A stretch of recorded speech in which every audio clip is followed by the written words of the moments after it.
gimana jadinya dunia kerja di masa depan. Apalagi sekarang perkembangan teknologi makin pesat dan kecerdasan buatan atau biasa kita sebut dengan AI sudah mulai dipakai di mana-mana. Nah, dari dunia pendidikan, kesehatan, sampai ke pelayanan publiknya juga loh. Semuanya perlahan-lahan terbantu atau bahkan digantikan oleh mesin yang pintar ini. Nah, terus muncul pertanyaan besar nih. Gimana nasib manusia yang kerja di sektor publik, seperti pegawai pemerintah atau pelayanan masyarakat? Apakah mereka bakal kehilangan pekerjaannya karena digantikan sama AI, atau justru mereka bisa berkembang dan bekerja bareng teknologi ini? Hari ini, kita bakal bahas sama-sama apakah sumber daya manusia di sektor publik bakal benar-benar tergeser atau malah punya peluang jadi lebih besar dan lebih maju dengan bantuan AI. Yuk, kita bahas sama-sama.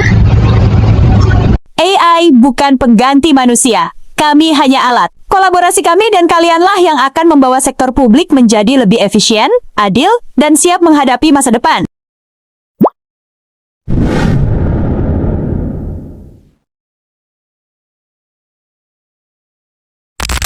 Di era digital ini, AI sudah mulai masuk ke banyak bidang, termasuk sektor publik, mulai dari layanan kesehatan, perpajakan, hingga keamanan. Pemerintah sudah mulai menggunakan AI untuk membantu proses pelayanan. Tapi bagaimana ya dengan nasib SDM-nya? Penerapan AI di sektor publik bisa meningkatkan efisiensi, akurasi, dan kecepatan kerja. Misalnya, dalam sistem kesehatan, AI membantu menganalisis data pasien secara otomatis untuk mempercepat diagnosis. Tapi tentu, SDM tetap diperlukan untuk memastikan hasilnya manusiawi dan etis. Dari yang AI jelaskan, itu merupakan salah satu dari bidang kesehatan. Kalau dari bidang perpajakan, beberapa negara sudah mulai melakukan untuk menggunakan AI untuk mendeteksi transaksi mencurigakan atau potensi kecurangan pajak. Jadi, sistem dapat memproses ribuan data hanya dalam hitungan detik. Di keamanan publik, AI mulai digunakan untuk menganalisis pola kriminalitas seperti prediksi daerah rawan tindak kejahatan. Meskipun AI bisa melakukan banyak hal secara cepat, kita tetap butuh peran manusia, terutama di sektor publik yang menyangkut hidup banyak orang. Jadi, AI bisa membantu sumber daya manusia, tetapi mereka tidak akan pernah bisa menggantikan SDM sepenuhnya. AI tidak hanya berperan sebagai alat teknis, tetapi sebagai pendorong perubahan dalam proses rekrutmen, manajemen, penilaian, dan pengembangan karyawan oleh perusahaan. Namun, penerapan AI dalam manajemen sumber daya manusia memiliki dua sisi yang saling bertolak belakang. Satu sisi membawa kemudahan dan efisiensi, sedangkan di sisi lain menimbulkan tantangan baru, terutama kekhawatiran akan kemungkinan pergantian peran manusia. Dalam konteks manajemen sumber daya manusia, ada beberapa dampak negatif dan dampak positif yang diperoleh dari penggunaan AI. Dampak positifnya yaitu AI membantu meringankan beban kerja manajemen sumber daya manusia, khususnya dalam urusan administratif dan teknis. Sebagai contoh, efisiensi operasional, di mana AI dapat mengotomatisasi tugas-tugas administratif seperti penyaringan CV, penjadwalan wawancara, dan pengelolaan data karyawan, serta layanan mandiri untuk karyawan. Dengan bantuan AI, karyawan dengan dapat mudah mengakses informasi mengenai hak dan kewajiban mereka, seperti gaji, cuti, tunjangan, pajak, dan lain-lain. Hal ini meningkatkan efisiensi dalam kepuasan karyawan. Selanjutnya, AI menimbulkan kekhawatiran mengenai penggantian peran manusia. Ketakutan akan kehilangan pekerjaan menjadi salah satu kekhawatiran terbesar terkait penggunaan AI, di mana ada anggapan bahwa mesin akan menggantikan tenaga manusia. Pekerjaan yang bersifat rutin, administratif, atau teknis sangat rentan untuk diotomatisasi. Dengan adanya AI, keterampilan teknologi menjadi suatu keharusan. Karyawan yang tidak mampu beradaptasi atau mempelajari keterampilan baru merasa tertinggal, yang berujung pada peningkatan stres kerja. Ketergantungan berlebihan pada AI dapat menimbulkan hubungan kerja yang kaku, kurang personal, dan kualitas komunikasi antar pribadi menurun. AI mampu meningkatkan produktivitas hingga 0,8 sampai 1,4% per tahun. Tapi, jika tidak disertai dengan pelatihan dan adaptasi, gap keterampilan dapat melebar. SDM perlu disiapkan untuk transformasi digital, bukan disingkirkan. AI juga membawa tantangan etika loh, misalnya siapa yang tanggung jawab kalau AI salah kasih keputusan, atau gimana ternyata AI bias. Kalau AI salah kasih keputusan, siapa yang tanggung jawab? Programmernya, perusahaannya. AI belajar dari data, kalau datanya bias, misalnya cuma dari satu kelompok, hasilnya bisa diskriminatif. Contohnya, AI bisa sering menolak lamaran pekerjaan atau salah diagnosa pasien karena datanya nggak lengkap. Dan jangan lupa, AI bisa ngumpulin data pribadi kita, privacy jadi taruhannya. Makanya, AI harus diawasi, diuji, dipakai secara bertanggung jawab. Ingat, teknologi boleh canggih, tapi etika harus tetap berjalan. Sektor publik harus memastikan prinsip transparansi, keadilan, dan akuntabilitas dalam pemanfaatan AI. Karena kami tidak punya empati, kami sektor publik harus memastikan prinsip transparansi, keadilan, dan akuntabilitas dalam pemanfaatan AI. Karena kami tidak punya empati, kami hanya logika. Lalu apa yang bisa dilakukan? Jawabannya regulasi, pelatihan, dan kemitraan. Manajemen SDM harus mengembangkan strategi yang adaptif, termasuk pelatihan berkelanjutan dan evaluasi kinerja berbasis teknologi. Ada beberapa di dalam manajemen kinerja SDM berbasis IR. 1. Pemantauan kinerja, menganalisis data kerja secara real-time, misalnya produktivitas, kehadiran, dan hasil proyek. 2. Evaluasi objektif, memberi penilaian berbasis data, mengurangi bias manusia. 3. Prediksi dan rekomendasi, memprediksi kinerja masa depan dan merekomendasikan pelatihan atau promosi. Kami butuh arah, bukan dibiarkan berjalan sendiri. Tanpa kebijakan yang bijak, penggunaan AI bisa menyimpang dari tujuan awal, membantu manusia. Jadikan kami rekan kerja, bukan pesaing.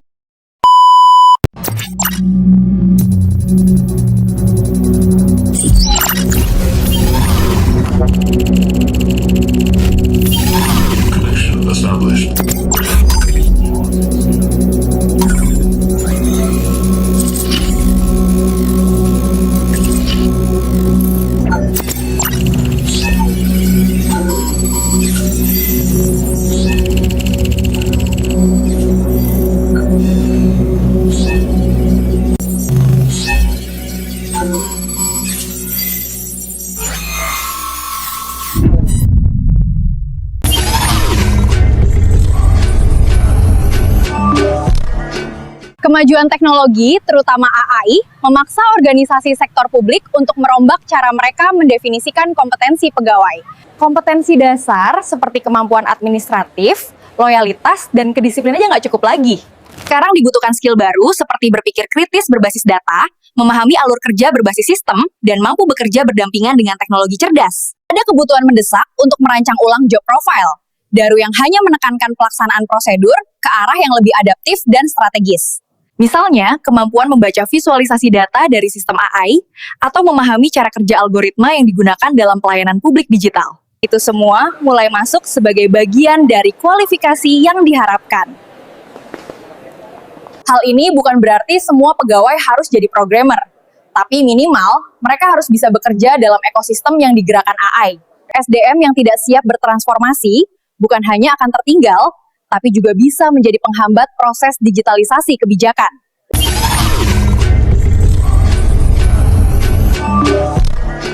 Kalau kita lihat dampak AI dalam sektor publik, ada 3 tahap besar yang biasa terjadi. Pertama, automate. Ini saat teknologi mengambil alih tugas-tugas sederhana dan repetitif, seperti entry data, pengarsipan digital, atau notifikasi administrasi otomatis. Pegawai yang sebelumnya menghabiskan waktu berjam-jam untuk pekerjaan ini bisa mulai dialihkan ke tugas lain yang lebih kompleks. Kedua, augment. Di tahap ini, AI digunakan sebagai alat bantu untuk meningkatkan kemampuan pegawai. Misalnya, dalam perencanaan kebijakan, AI bisa menganalisis tren data masyarakat dan memberikan rekomendasi kebijakan. Tapi, keputusan akhirnya tetap diambil oleh manusia. Jadi di sini, AI bukan pengganti, tapi partner berpikir. Tahap ketiga, amplify. Di sini peran manusia dan AI menyatu. Pegawai tidak hanya dibantu oleh AI, tapi benar-benar bekerja dalam sistem yang dirancang bersama. Peran manusia menjadi lebih strategis, lebih inovatif, dan lebih fokus pada aspek kemanusiaan, bukan teknis. Transformasi ini membutuhkan kesiapan, baik dari segi teknologi maupun kesiapan mental para pegawai itu sendiri.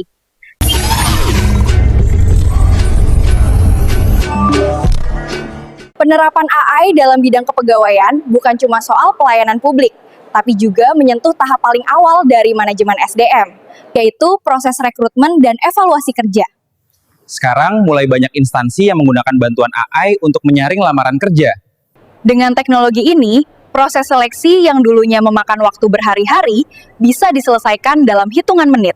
Sistem AI bisa membaca CV, mengenali kata kunci, menganalisis kesesuaian kompetensi, bahkan memberikan skor awal bagi setiap kandidat. Tapi proses ini tetap perlu dikontrol, karena kalau algoritma yang dipakai terlalu sempit atau tidak inklusif, malah bisa menciptakan diskriminasi terselubung. AI yang hanya terbiasa membaca gaya penulisan dari lulusan kota besar, bisa saja mengabaikan potensi dari pelamar daerah. Di sisi lain, evaluasi kinerja juga mulai dibantu oleh AI. Misalnya, AI bisa mendeteksi keterlambatan, ritme kerja, bahkan interaksi digital pegawai, dan itu semua bisa digunakan sebagai bahan monitoring. Namun tetap penting diingat, angka yang dihasilkan AI hanya indikator. Evaluasi kinerja tetap harus mempertimbangkan konteks kerja, kondisi sosial, dan sisi kemanusiaan pegawai.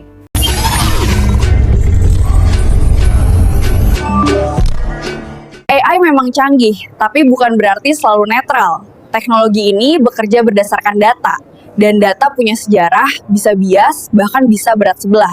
Kenapa proses audit etika harus dilakukan secara berkala?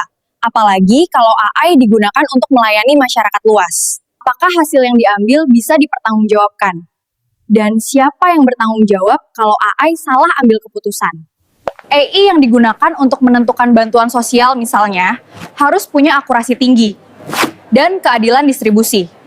Jangan sampai karena salah baca data, bantuan malah tidak sampai. Ke mereka yang benar-benar butuh. Proses monitoring ini harus dilakukan oleh tim lintas fungsi, teknis, hukum, etika, dan sosial. Karena AI mungkin pintar, tapi belum tentu bijak. Disitulah peran manusia tetap penting.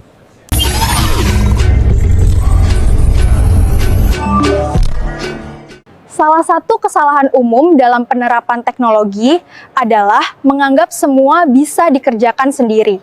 Padahal, kalau bicara soal AI dalam sektor publik, tantangannya terlalu kompleks untuk ditangani satu pihak saja. Perlu ada kolaborasi antara pemerintah, akademisi, pengembang teknologi, sektor swasta, dan juga masyarakat sipil. Seperti dalam mendesain AI untuk keperluan layanan publik, pemerintah bisa mengundang perguruan tinggi sebagai mitra riset, perusahaan teknologi untuk eksekusi sistem, dan kelompok masyarakat untuk memberikan feedback. Tanpa kerjasama seperti ini, teknologi yang dibangun rawan gagal fungsi karena tidak sesuai kebutuhan di lapangan. Keterlibatan publik juga penting sebagai bentuk transparansi dan akuntabilitas. Jangan sampai AI hanya jadi alat yang dimiliki segelintir elit pengambil keputusan. Kolaborasi ini yang membuat teknologi lebih membumi. Bukan hanya pintar secara teknis, tapi juga relevan secara sosial. AI memang membawa perubahan besar di sektor publik, tapi itu bukan berarti peran manusia jadi tidak penting. Justru sumber daya manusia di sektor publik tetap sangat dibutuhkan, terutama untuk hal-hal yang butuh empati, komunikasi yang baik, dan penilaian yang etis.